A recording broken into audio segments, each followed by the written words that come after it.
2004 সাল Facebook launch করে the Facebook নামের একটি সোশ্যাল নেটওয়ার্কিং প্ল্যাটফর্ম। ফেসবুকের মতো সিমিলার আরো দুইটি প্রোডাক্ট মার্কেটে রয়েছে। 2002 সালে যাত্রা শুরু করে ফ্রেন্ডস্টার এবং 2003 সালে যাত্রা শুরু করে মাইস্পেস। এবং এই দুইটি প্রোডাক্টকে বিট করে কিভাবে ফেসবুক আজকের ফেসবুক হয়ে উঠলো। 2002 থেকে 2004 সালের মধ্যে ইন্টারনেটের দুনিয়ায় সোশ্যাল নেটওয়ার্কিং প্ল্যাটফর্মের গ্রহণযোগ্যতা আকাশচুম্বী। হ্যালো এভরিওয়ান, আমি আমির ফয়সাল। আমি একজন প্রোডাক্ট এক্সিকিউটিভ, কাজ করছি প্রোগ্রামিং হিরোতে। ধরুন আপনার কোন একটা ফ্রেন্ড কোন একটা রেস্টুরেন্টে খেতে গেল এবং খাওয়ার পর ওই রেস্টুরেন্টের খাবার তার কাছে অনেক বেশি ভালো লাগলো। হঠাৎ করে ওই ফ্রেন্ডের সাথে আপনার কোনো একদিন দেখা হলো এবং ওই ফ্রেন্ড ওই রেস্টুরেন্টের ব্যাপারে আপনাকে জানালো এবং খাবারের একটা ভালো রিভিউ আপনাকে দিল এবং আপনি নিজে ইনফ্লুয়েন্স হয়ে ওই রেস্টুরেন্টে খাবার খেতে গেলেন এবং খাবার খাওয়ার পর আপনার কাছে সত্যিই মনে হলো এই রেস্টুরেন্টের খাবারটা অনেক বেশি ভালো। এবং আপনি যখন ফিরে আসলেন, আসার পর আপনার আশেপাশের লোকজনদেরকে আপনি ওই রেস্টুরেন্টের ব্যাপারে জানাতে শুরু করলেন এবং ওই সকল লোকজনও ওই রেস্টুরেন্টে যাওয়া শুরু করলো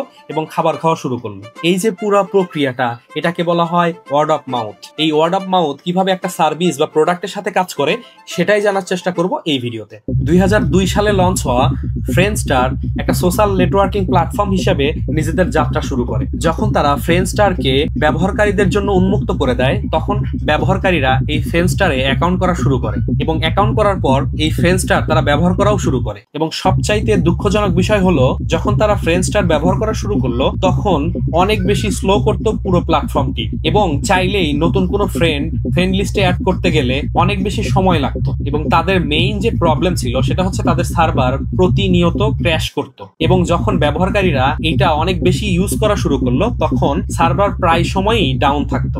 এবং ফ্রেন্ডস্টারের যে মেইন দুইটা প্রবলেম ছিল সেটা হচ্ছে পোর স্কেলেবিলিটি এবং হাই ল্যাটেন্সি, যার ফলে ব্যবহারকারীরা 2003 সালে লঞ্চ হওয়া মাইস্পেসের দিকে মুভ করা শুরু করলো। এবং সবচাইতে মজার বিষয় হলো, মাইস্পেস একটা জিনিস এনশিওর করার চেষ্টা করলো, সেটা হচ্ছে একজন ব্যবহারকারীর প্রোফাইলকে অনেক বেশি কাস্টমাইজ করা যেত। সেখানে মিউজিক, আর্টিস্ট, ব্লগ এই সকল কিছু ব্যবহার করা যেত এবং তাদের ইউআইটা ছিল অনেক বেশি অগোছালো, যার ফলে একজন নতুন ব্যবহারকারী যখন মাইস্পেসে আসতো তখন পুরো প্ল্যাটফর্মটি কিভাবে ব্যবহার করবে সেটা বুঝতে পারতো না। এর ফলে ইউজাররা অনেক বেশি ফ্রাস্ট্রেটেড হয়ে যায়। মাইস্পেসে অ্যাকাউন্ট করতে গেলে রিয়েল কোনো ইনফরমেশন দিয়ে অ্যাকাউন্ট করা লাগতো না। এখানে চাইলেই একজন ব্যবহারকারী ফেক ইনফরমেশন ব্যবহার করে অ্যাকাউন্ট করতে পারতো। এর ফলে যেটা হয়, ট্রাস্টের একটা ইস্যু থেকেই যায় এবং ব্যবহারকারীরা অনেক বেশি ফ্রাস্ট্রেটেড হয়ে যায় এবং তারা সিমিলার আরেকটি প্ল্যাটফর্ম খোঁজা শুরু করে। এবং 2004 সাল তখন ফেসবুক লঞ্চ করে দ্য ফেসবুক নামের একটি সোশ্যাল নেটওয়ার্কিং প্ল্যাটফর্ম। এবং ফেসবুক একটা জিনিস এনশিওর করে, সেটা হচ্ছে হোয়াইট স্পেসিং ইউআই।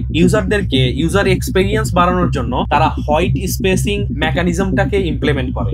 এইটার ফলে সম্পূর্ণ প্ল্যাটফর্মটি অনেক বেশি ক্লিন, ফাস্ট এবং সিম্পল ছিল, যার ফলে নতুন কোনো ব্যবহারকারী যখন এই প্ল্যাটফর্মে আসতো তখন তারা খুব তাড়াতাড়ি বুঝে যেত কিভাবে সম্পূর্ণ প্ল্যাটফর্মটি ব্যবহার করতে হবে। এবং তারা আরো একটা জিনিস এনশিওর করে, সেটা হচ্ছে ফেসবুকে যখন একটা নতুন অ্যাকাউন্ট তৈরি করা হয় তখন সেখানে একজন ব্যবহারকারীর রিয়েল নাম দিয়ে অ্যাকাউন্ট করা লাগতো। এটার ফলে ইউজারদের মধ্যে ট্রাস্টের যে ব্যাপারটা সেটা অনেক বেশি বৃদ্ধি পায়। এছাড়াও আরো একটা জিনিস ফেসবুক এনশিওর করে, সোশ্যাল নেটওয়ার্কিং ইফেক্ট। এটার ফলে একজন ব্যবহারকারী নতুন একটা ব্যবহারকারীর সাথে খুব দ্রুতই অ্যাড হয়ে যেতে পারত। তার মানে একজন নতুন ব্যবহারকারী ফ্রেন্ড লিস্টে অন্য একটা ফ্রেন্ডকে খুব তাড়াতাড়ি অ্যাড করতে পারত, যার ফলে ফেসবুকের গ্রোথ অর্গানিক ভাবে অনেক বেশি বৃদ্ধি পেতে শুরু করলো। নতুন ব্যবহারকারীরা যখন ফেসবুক ব্যবহার করা শুরু করলো তখন তারা তাদের আশেপাশের মানুষদেরকে ফেসবুকের ব্যাপারে জানাতে শুরু করলো। এবং 2004 সালের পর অনেক সোশ্যাল নেটওয়ার্কিং প্ল্যাটফর্ম ওয়ার্ল্ডে এসেছে, তারা কখনোই ফেসবুককে বিট করতে পারেনি। কোন একটা প্রোডাক্ট বা সার্ভিসে যদি ট্রাস্ট থাকে তাহলে অবশ্যই ওই প্রোডাক্টের গ্রোথ অর্গানিক ওয়েতেই বৃদ্ধি পায় এবং ওয়ার্ড অফ মাউথ প্রত্যেকটা প্রোডাক্টের সাথে অতপ্রতভাবে জড়িত। যদি কোনো একটা প্রোডাক্টের ওয়ার্ড অফ মাউথ খুব ভালো থাকে তাহলে ওই প্রোডাক্টের গ্রোথ এবং পারফরমেন্স অনেক বেশি হাই হয়। তাই প্রত্যেকটা প্রোডাক্ট বানানোর আগে অবশ্যই এই সকল বিষয়গুলো মাথায় রাখতে হবে এবং কিভাবে একটা প্রোডাক্টে ওয়ার্ড অফ মাউথ ক্রিয়েট করা যায় সেটাও এনশিওর করতে হবে। আজকের ভিডিওটা কেমন লাগলো অবশ্যই কমেন্ট করে জানাবেন। দেখা হবে নতুন কোনো ভিডিওতে। সবাই ভালো থাকবেন। আল্লাহ হাফেজ।